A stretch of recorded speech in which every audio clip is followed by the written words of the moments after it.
Indian startup ലോകത്ത് തന്റേതായ ഇടം നേടിയെടുത്ത ഒരു പേരാണ് ഓല. തുടക്കത്തിൽ ക്യാബ് സർവീസുകളുമായി രംഗപ്രവേശനം ചെയ്ത ഓല പിന്നീട് ഇലക്ട്രിക് വാഹന നിർമ്മാണ രംഗത്തേക്കും കടന്ന് രാജ്യത്തെ മുൻനിര ഇലക്ട്രിക് വാഹന കമ്പനികളിലൊന്നായി മാറി. ഭവിഷ് അഗർവാൾ എന്ന സംരംഭകന്റെ ദീർഘവീക്ഷണമാണ് ഓലയുടെ ഈ വളർച്ചയ്ക്ക് പിന്നിൽ. ഇന്ന് നമ്മൾക്ക് ഓലയുടെ കഥയാകാം. നമസ്കാരം, ഞാൻ രഞ്ജിത് കൃഷ്ണൻ. പുതിയ വീഡിയോയിലേക്ക് എല്ലാവർക്കും സ്വാഗതം. ഓലയുടെ കഥ ആരംഭിക്കുന്നത് 2010 ഭവിഷ് അഗർവാളിന്റെയും അങ്കിത് ഭാട്ടിയുടെയും ഒരു ബാംഗ്ലൂർ യാത്രയിൽ നിന്നാണ്. ബാംഗ്ലൂരിൽ നിന്ന് ബന്ദിപ്പൂരിലേക്ക് സുഹൃത്തുക്കളോടൊപ്പം പോവുകയായിരുന്ന ഭവിഷിന് ഒരു മോശം അനുഭവമുണ്ടായി. യാത്രക്കിടെ ഡ്രൈവർ അധിക വാടക ആവശ്യപ്പെടുകയും അവരെ മൈസൂരിൽ ഇറക്കി വിടുകയും ചെയ്തു.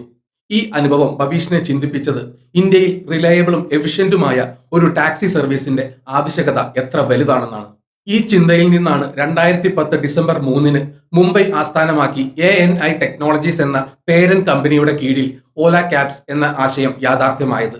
തുടക്കത്തിൽ ഒരു ക്യാബ് ബുക്കിംഗ് വെബ്സൈറ്റ് എന്ന നിലയിലായിരുന്നു ഓലയുടെ പ്രവർത്തനം. പിന്നീട് മൊബൈൽ ആപ്ലിക്കേഷനുകൾ വ്യാപകമായതോടെ ഓലയും ആപ്ലിക്കേഷൻ ബേസ്ഡ് സേവനങ്ങളിലേക്ക് മാറി. ഉപയോക്താക്കൾക്ക് എളുപ്പത്തിൽ ടാക്സികൾ ബുക്ക് ചെയ്യാനും ഡ്രൈവർമാർക്ക് യാത്രക്കാരെ കണ്ടെത്താനും ഓല പ്ലാറ്റ്ഫോം സഹായിച്ചു. അങ്ങനെ ഇത് ഇന്ത്യൻ നഗരങ്ങളിലെ യാത്രാ രീതികളെ മാറ്റിമറിച്ചു. തുടക്കത്തിൽ ചെറിയ രീതിയിൽ മുംബൈയിൽ മാത്രം ശ്രദ്ധ കേന്ദ്രീകരിച്ച ഓല പിന്നീട് അതിവേഗം ഇന്ത്യയിലെ മറ്റ് നഗരങ്ങളിലേക്ക് പ്രവർത്തനം വ്യാപിപ്പിച്ചു.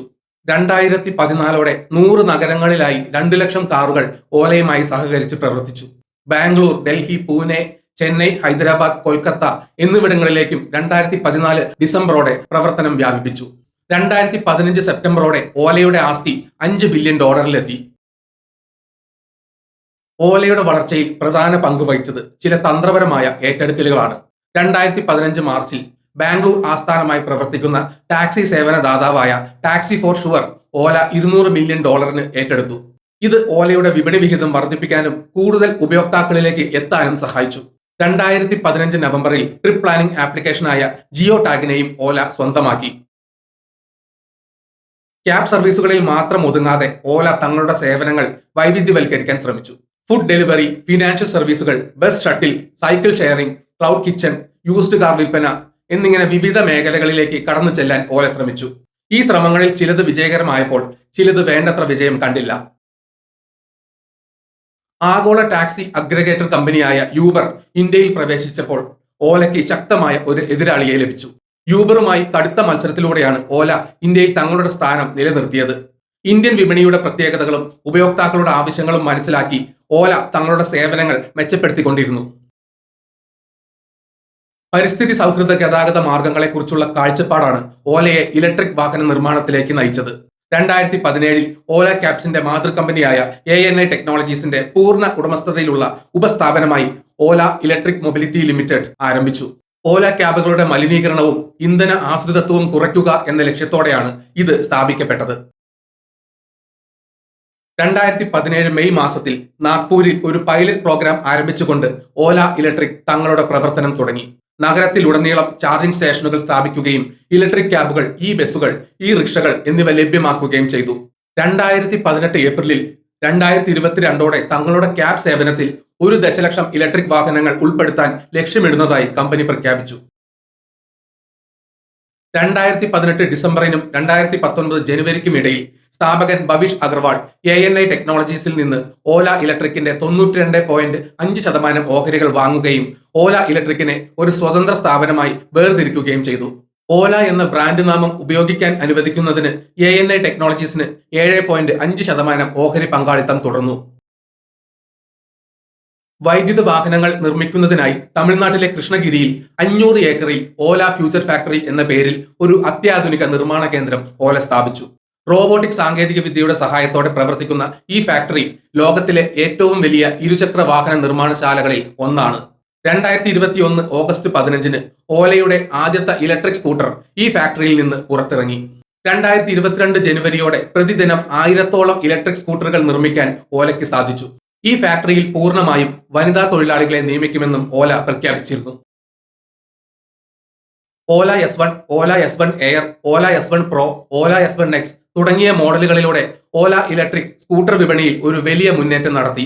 കുറഞ്ഞ സമയം കൊണ്ട് മികച്ച വിൽപ്പന നേടാനും വിപണിയിൽ ഒരു പ്രമുഖ സ്ഥാനം നേടാനും ഓലയ്ക്ക് സാധിച്ചു.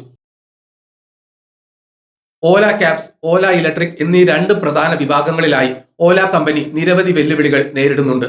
ഇവയിൽ പലതും കമ്പനിയുടെ പ്രവർത്തനങ്ങളെയും സാമ്പത്തിക സ്ഥിതിയെയും സാരമായി ബാധിച്ചിട്ടുണ്ട്. ഓല ഇലക്ട്രിക് സ്കൂട്ടറുകൾക്കെതിരെ നിരവധി ഉപഭോക്തൃ പരാതികൾ ഉയർന്നിട്ടുണ്ട്. ഇത് കമ്പനിയുടെ വിശ്വാസ്യതയ്ക്ക് വലിയ ഇടിവ് വരുത്തി. ഓല സ്കൂട്ടറുകൾക്ക് തീ പിടിക്കുന്ന സംഭവങ്ങൾ റിപ്പോർട്ട് ചെയ്യപ്പെട്ടത് വലിയ വാർത്തയായിരുന്നു. ഇത് ഉപയോക്താക്കൾക്കിടയിൽ സുരക്ഷാ ആശങ്കകൾ ഉയർത്തി. 2022 1400-ലധികം സ്കൂട്ടറുകൾ തിരിച്ചു വിളിക്കാൻ ഓല നിർബന്ധിതരായി. അതുപോലെ ഓല S1 സ്കൂട്ടറുകളുടെ മുൻവശത്തെ സസ്പെൻഷൻ തകരാറിലാവുന്ന നിരവധി സംഭവങ്ങൾ റിപ്പോർട്ട് ചെയ്യപ്പെട്ടു. ഇത് അപകടങ്ങൾക്കും പരിക്കുകൾക്കും ഇടയാക്കി. സ്കൂട്ടറുകളുടെ സോഫ്റ്റ്വെയറുമായി ബന്ധപ്പെട്ട പ്രശ്നങ്ങൾ, ആപ്പ് വഴി വാഹനം കണക്ട് ചെയ്യാനുള്ള ബുദ്ധിമുട്ടുകൾ, ചാർജിംഗ് പ്രശ്നങ്ങൾ തുടങ്ങിയവ ഉപയോക്താക്കൾക്ക് തലവേദന സൃഷ്ടിച്ചു. ഓലയ്ക്ക് ട്രഡീഷണൽ ഡീലർഷിപ്പ് അല്ലെങ്കിൽ സർവീസ് സെന്റർ നെറ്റ്വർക്ക് ഇല്ലാത്തത് ഉപഭോക്താക്കൾക്ക് വലിയ ബുദ്ധിമുട്ടുണ്ടാക്കി. റിപ്പയറിംഗിനുമായുള്ള കാലതാമസം, സ്പെയർ പാർട്സുകളുടെ ലഭ്യതക്കുറവ് തുടങ്ങിയവ വ്യാപകമായ പരാതികൾക്ക് വഴിവെച്ചു. ആയിരക്കണക്കിന് പരാതികളാണ് നാഷണൽ കൺസ്യൂമർ ഹെൽപ്പ് ലൈനിൽ ഓലയ്ക്കെതിരെ ലഭിച്ചത്. ഇത് സെൻട്രൽ കൺസ്യൂമർ പ്രൊട്ടക്ഷൻ അതോറിറ്റി ഓലയ്ക്ക് ഷോക്കോസ് നോട്ടീസ് അയക്കുന്നതിലേക്ക് നയിച്ചു. ഓല ഇലക്ട്രിക് സമീപകാലത്ത് കടുത്ത സാമ്പത്തിക പ്രതിസന്ധികളിലൂടെയാണ് കടന്നുപോകുന്നത്. ഫിനാൻഷ്യൽ ഇയർ 2025 4ാം ക്വാർട്ടറിൽ വരുമാനം 62% കുറഞ്ഞ് 611 കോടി രൂപയായി. 2025 സാമ്പത്തിക വർഷത്തിൽ മൊത്തം വരുമാനം 10% കുറഞ്ഞ് 4514 കോടി രൂപയായി. വരുമാനം കുറഞ്ഞതിനൊപ്പം കമ്പനിയുടെ നഷ്ടവും വർദ്ധിച്ചു. ഫിനാൻഷ്യൽ ഇയർ 2025 ക്വാർട്ടർ 4ൽ നഷ്ടം 106% വർദ്ധിച്ച് 862 കോടി രൂപയായി. 2025 സാമ്പത്തിക വർഷത്തിൽ മൊത്തം നഷ്ടം 2276 കോടി രൂപയായി വർദ്ധിച്ചു. ഓല ഇലക്ട്രിക്കിന്റെ ഓഹരി വിലയിൽ ഗണ്യമായ ഇടിവ് സംഭവിച്ചു. 146 രൂപയിൽ നിന്ന് 48 രൂപയിലേക്ക് ഓഹരി വില കുറഞ്ഞു. ഇത് നിക്ഷേപകർക്കിടയിൽ ആശങ്ക വർദ്ധിപ്പിച്ചു. ഇലക്ട്രിക് വാഹനങ്ങൾക്കുള്ള FAME2 സബ്സിഡി 2024 ഏപ്രിലിൽ അവസാനിപ്പിച്ചത് ഓല ഉൾപ്പെടെയുള്ള EV കമ്പനികൾക്ക് തിരിച്ചടിയായി. ഇത് വാഹനങ്ങളുടെ വില വർദ്ധിപ്പിക്കുകയും ഡിമാൻഡിനെ ബാധിക്കുകയും ചെയ്തു. നിലവിൽ ഓലയുടെ കടം വർദ്ധിച്ചു വരുന്നു. 1700 കോടി രൂപ കടപത്രങ്ങളിലൂടെ സമാഹരിക്കാൻ കമ്പനി ബോർഡ് അംഗീകാരം നൽകിയത് ഈ സാമ്പത്തിക പ്രതിസന്ധിയുടെ സൂചനയാണ്. ഓലയ്ക്ക് വിവിധ റെഗുലേറ്ററി ഏജൻസികളിൽ നിന്ന് നിരവധി പ്രശ്നങ്ങൾ നേരിടേണ്ടി വന്നിട്ടുണ്ട്. ഓല ഇലക്ട്രിക് തങ്ങളുടെ വിൽപ്പന കണക്കുകൾ പെരുപ്പിച്ച് കാണിക്കുന്നു എന്ന ആരോപണങ്ങൾ ഉയർന്നു. സർക്കാർ വാഹൻ പോർട്ടലിലെ രജിസ്ട്രേഷൻ കണക്കുകളും ഓലയുടെ റിപ്പോർട്ടുകളും തമ്മിൽ വലിയ വ്യത്യാസങ്ങൾ കണ്ടെത്തി. ഇത് securities and exchange board of India സെബിയുടെ മുന്നറിയിപ്പിന് കാരണമായി. ഓല പുതിയ സർവീസ് സെന്ററുകൾ തുറക്കാൻ പദ്ധതിയിട്ടെങ്കിലും പല സംസ്ഥാനങ്ങളിലും ഇവയ്ക്ക് ലൈസൻസ് ഇല്ലായിരുന്നു എന്ന ആരോപണം ഉയർന്നു. ഇത് നിയമപരമായ അന്വേഷണങ്ങളിലേക്ക് നയിച്ചു. പ്രൊഡക്ഷൻ ലിങ്ക്ഡ് ഇൻസെന്റീവ് സ്കീം പ്രകാരമുള്ള ലക്ഷ്യങ്ങൾ നേടുന്നതിൽ ഓല പരാജയപ്പെട്ടു. ഇത് പിഴകളിലേക്ക് നയിക്കുകയും നിക്ഷേപകരുടെ സംശയങ്ങൾക്ക് വഴിവെക്കുകയും ചെയ്തു. ഇന്ത്യൻ ഇലക്ട്രിക് വാഹന വിപണിയിൽ മത്സരം കടുക്കുകയാണ്. ബജാജ് ഓട്ടോ, TVS മോട്ടോർ പോലുള്ള പരമ്പരാഗത വാഹന നിർമ്മാതാക്കൾ ഇലക്ട്രിക് സ്കൂട്ടർ വിപണിയിൽ വലിയ തോതിൽ പ്രവേശിക്കുകയും വിപണി വിഹിതം നേടുകയും ചെയ്തു. ഇവർക്ക് ശക്തമായ വിതരണ ശൃംഖലയും സർവീസ് നെറ്റ്വർക്കുകളും ഉണ്ട്. ഇത് ഓലയ്ക്ക് വെല്ലുവിളിയാണ്. ഏതർ എനർജി പോലുള്ള പുതിയ EV സ്റ്റാർട്ടപ്പുകളും വിപണിയിൽ ശക്തമായ സാന്നിധ്യമായി മാറുന്നുണ്ട്.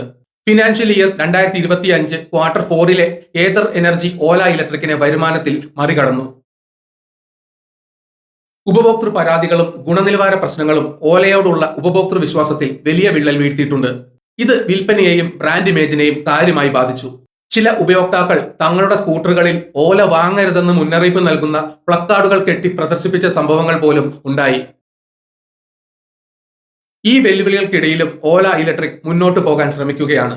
ചെലവ് കുറയ്ക്കാനുള്ള ശ്രമങ്ങൾ, ആഫ്റ്റർ സെയിൽ സർവീസ് മെച്ചപ്പെടുത്താനുള്ള പദ്ധതികൾ, പുതിയ ഉൽപ്പന്നങ്ങൾ പുറത്തിറക്കാനുള്ള നീക്കങ്ങൾ എന്നിവ ഓല നടത്തുന്നുണ്ട്.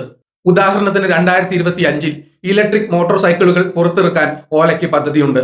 ഓല ഇലക്ട്രിക്കിന്റെ ഭാവി ഈ വെല്ലുവിളികളെ എത്രത്തോളം ഫലപ്രദമായി നേരിടുന്നു എന്നതിനെ ആശ്രയിച്ചിരിക്കും. ഉപഭോക്താക്കളുടെ വിശ്വാസം വീണ്ടെടുക്കുകയും സാമ്പത്തിക സ്ഥിതി മെച്ചപ്പെടുത്തുകയും ചെയ്യുക എന്നതാണ് കമ്പനിയുടെ മുന്നിലുള്ള പ്രധാന വെല്ലുവിളികൾ. ഒരു കാലത്ത് ഇന്ത്യൻ വിപണിയിലെ ടെസ്ല എന്ന് വാഴ്ത്തപ്പെട്ട ഓലയ്ക്ക് ഈ വെല്ലുവിളികളെ അതിജീവിച്ച് ഒരു വിജയഗാഥ തുടരാൻ സാധിക്കുമോ എന്ന് കണ്ടറിയണം.